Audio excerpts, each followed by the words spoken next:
এত স্থানের মধ্যে একমাত্র পশ্চিমবঙ্গে এমন স্থান যেখানে একই জেলাতে 5টি সতীপীঠ রয়েছে। লালমাটির দেশ বীরভূমকে বলা চলে মা কালীর চরণভূমি। কঙ্কালীতলা, বক্রেশ্বর, নলাটেশ্বরী, ফুল্লরা, নন্দিকেশ্বরী এই 5টি সতীপীঠ রয়েছে বীরভূমে। একমাত্র বীরভূমেই 5টি সতীপীঠ রয়েছে। দক্ষ যজ্ঞের আগুনে আত্মঘাতী হয়েছিলেন সতী, যার ফলে দেবী সতীর দেহ 51টি খণ্ডে বিভক্ত হয়ে পড়ে বিভিন্ন জায়গায়। মহাদেবের অমতে দক্ষ রাজাকে বিয়ে করেছিলেন দেবী সতী। রেগে গিয়ে প্রতিশোধ নেওয়ার জন্য একটি যজ্ঞের আয়োজন করেছিলেন দক্ষ রাজা। যে যজ্ঞের আগুনে আত্মঘাতী হন সতী, সেই ক্রোধে উন্মত্ত হয়ে ওঠেন দেবাদিদেব। তার এই প্রলয় নৃত্য দেখে ভয় পেয়ে যান সকলে। ভগবান বিষ্ণু পৃথিবী ধ্বংস হওয়ার থেকে বাঁচানোর জন্য পাঠিয়ে দেন সুদর্শন চক্র, যার ফলে দেবী সতীর দেহ 51টি খণ্ডে বিভক্ত হয়ে পড়ে বিভিন্ন জায়গায়। সেই সবকটি জায়গাকে সতীপীঠ বলা হয়। সতীর প্রত্যেকটি পীঠ হিন্দু ধর্মের পরম পবিত্র বলে মানা হয়। তবে মায়ের ইচ্ছা অনুসারে প্রতি 19 থেকে 20 বছর অন্তর একবার করে শুকিয়ে যায় কুণ্ডটি। আর ঠিক সেই সময় যে কোনো কারণেই হোক বন্ধ হয়ে যায় মণিকর্ণিকা ঘাটও। আর এবার পুজো পাঠের পরে রাতারাতি জলে ভরে যায় কুণ্ডে। 51 সতীপীঠের অন্যতম বীরভূমের বক্রেশ্বর। ঋষি অষ্টবক্র মুনির নাম অনুসারে এই জায়গার নাম হয় বক্রেশ্বর। সতীর 2 ভ্রু মধ্যস্থল অর্থাৎ মন পড়েছিল এখানে। মা এখানে মহিষমর্দিনী দুর্গারূপে পূজিত হন। তার প্রতি বছর এখানে ধুমধাম করে দুর্গা পুজোর আয়োজন করা হয়। পুরাণ অনুযায়ী একদিন কোহলি মুনি বেদ পাঠ করেছিলেন। ঠিক সেই সময় তার সামনে বসে পাঠ শুনেছিলেন তার সন্তান সম্ভবা স্ত্রী গার্গী। সেই সময় হঠাৎই গার্গীর গর্ভের সন্তান পেটের ভেতর থেকে মুনির বেদ পাঠে ভুল ধরেন এবং তাতেই রেগে গিয়ে স্ত্রীর গর্ভের সন্তানকে অভিশাপ দেন তিনি। এরপর গার্গী সন্তান প্রসব করলে তার 8 অঙ্গ বাঁকা হয়। সেই সন্তানই পরে হয় অষ্টবক্র মুনি।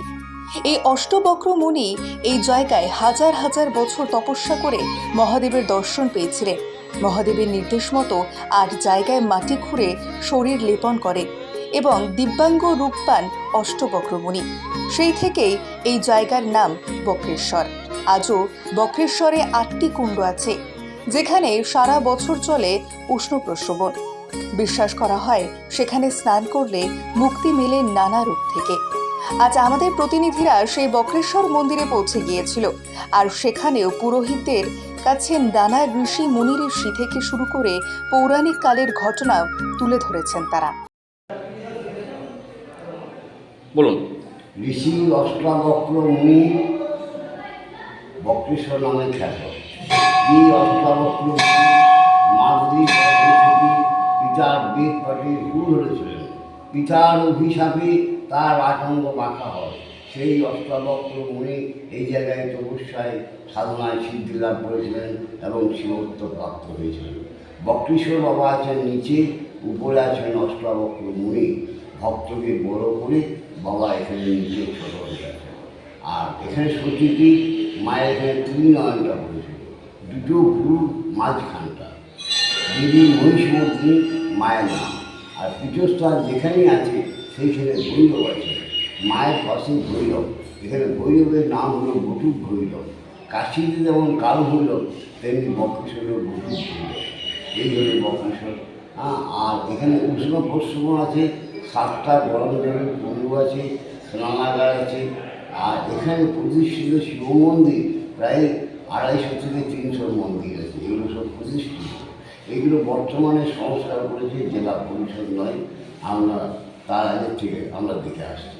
এরা তার আগে পরিষ্কার পরিচ্ছন্ন হয়েছে। বর্তমানে এখানে লোক সমাগম প্রচুর হয়। আর ফাল্গুন মাসে এখানে শিবরাত্রি মেলা হয়।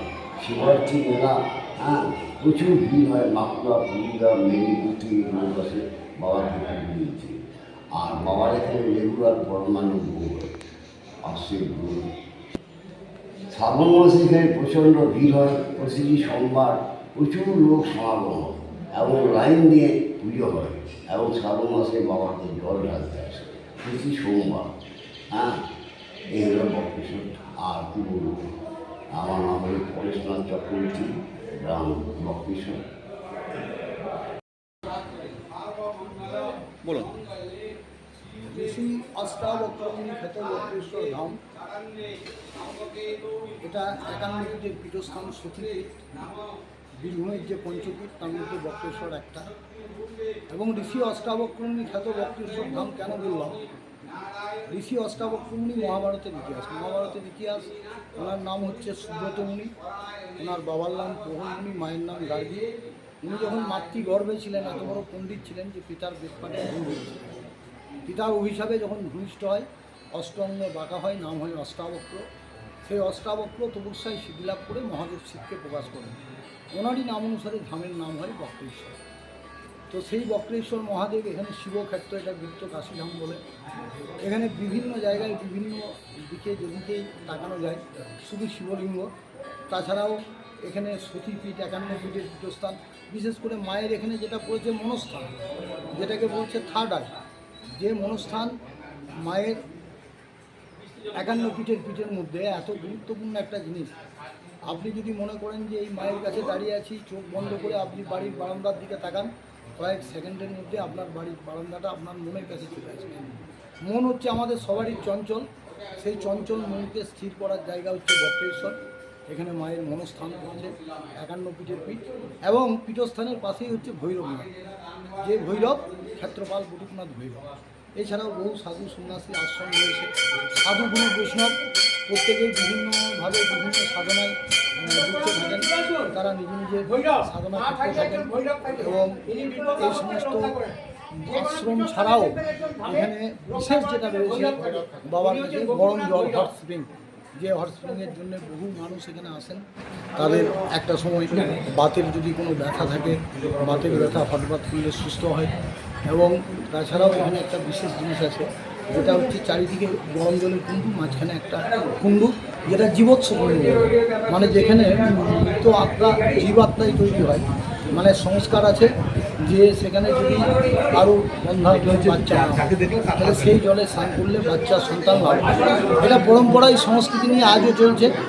তো সবথেকে বড় যেটা একজন সেবায়িত হিসেবে আমার যেটা খুব আক্ষেপের ব্যাপার, যে এত বড় একটা পীঠস্থান, এত বড় একটা উৎসবন অঞ্জল এবং এই শিবক্ষেত্র, এই জায়গায় যদি সমস্ত মানুষ যদি বিশেষ করে যারা প্রশাসনে আছেন তারা যদি এই জায়গাটাকে নিয়ে একটু ভাবেন, চিন্তা করেন, তাহলে এখানে বহু মানুষ আসবেন।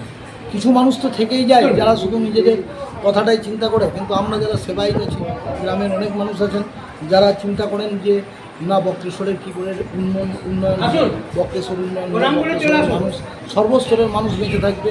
এবং সবথেকে বড় কথা যে আমাদের হিন্দুদের এত বড় একটা পীঠ, তো সেই পীঠের মর্যাদা সারা পশ্চিমবাংলা এবং সারা ভারত ছড়িয়ে পড়বে, এটা হচ্ছে আমাদের চরম আশা। আর একটা কথা কি, তারাপীঠে মা রয়েছেন, মা আছেন, বামদেব খ্যাত তারাপীঠ। কিন্তু দেখেছি বেশ কিছু মানুষের একটা প্রবণতা, এটা মায়ের ইচ্ছা কিনা জানি না, না আধ্যাত্মিকতাবাদের জন্যই যান, যে সকলেই গিয়ে যে তারাপীঠে মাকে পুজো দিতে। কিন্তু এই যে ব্যাপার, তো এটা যদি বক্রেশ্বরে একদিকে শৈবপীঠ, শাক্তপীঠ, পীঠস্থান মা রয়েছেন, বক্রেশ্বরে আসার জন্যও যদি সরকারিভাবে আগ্রহ করা হয় তাহলে মনে হয় ভালো হবে। এটা আমার ব্যক্তিগত ইচ্ছা। আপনার নাম? জয়ন্ত আচার্য, আমি বক্রেশ্বর মন্দিরের সেবাই।